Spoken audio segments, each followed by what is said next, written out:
Beijing এর তুলনায় দিল্লি সরকারই পাবে অগ্রাধিকার। ভারতের পররাষ্ট্র সচিবের সাথে বৈঠকের পর এই অবস্থান স্পষ্ট করলেন পররাষ্ট্রমন্ত্রী ডক্টর হাসান মাহমুদ। জানিয়েছেন, তিস্তা বহুমুখী প্রকল্প অর্থায়ন করতে চায় ভারত, আর সাথে নেপাল, ভুটান থেকে জলবিদ্যুৎ আনতেও দিল্লির অনাপত্তি পাওয়ার খবর দিয়েছেন Hasan Mahmud. Shea butter, aloe vera ও ভিটামিন ই সমৃদ্ধ লিলি বিউটি সোপ। লোকসভা নির্বাচনের মধ্যেই ঢাকা সফরে ভারতের পররাষ্ট্র সচিব। দিনের শুরুতে প্রধানমন্ত্রী শেখ হাসিনার সাথে সাক্ষাৎ করে ভারত সফরের আমন্ত্রণ পৌঁছে দেন ভারতের এই শীর্ষ কূটনীতিক। এ সময় কানেক্টিভিটি বাড়ানো এবং আঞ্চলিক নিরাপত্তা সহ তারা বিভিন্ন ইস্যুতে কথা বলেন। গণভবন থেকে পররাষ্ট্র মন্ত্রণালয়ে আসেন বিনয় মোহন কোয়ার্তা। পররাষ্ট্রমন্ত্রীর সাথে তার সৌজন্য সাক্ষাৎ চলে ঘণ্টা খানেক।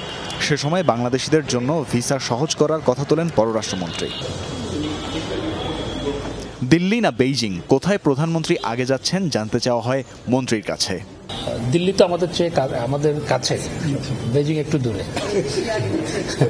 তো তারপর মাননীয় প্রধানমন্ত্রী অনেক আগে থেকেই ভারত সফরের কথা রয়েছে, কিন্তু তাদের সেখানে যেহেতু ইলেকশন, সেই ইলেকশন শেষ না হওয়া পর্যন্ত তো কখন সফর হবে সেটি নির্ধারণ করা যাচ্ছে না। মন্ত্রীর সাথে আলোচনায় আসে তিস্তা বহুমুখী প্রকল্পের কথা। চীনের পর তাতে যুক্ত হওয়ার আগ্রহ জানিয়েছে ভারতও।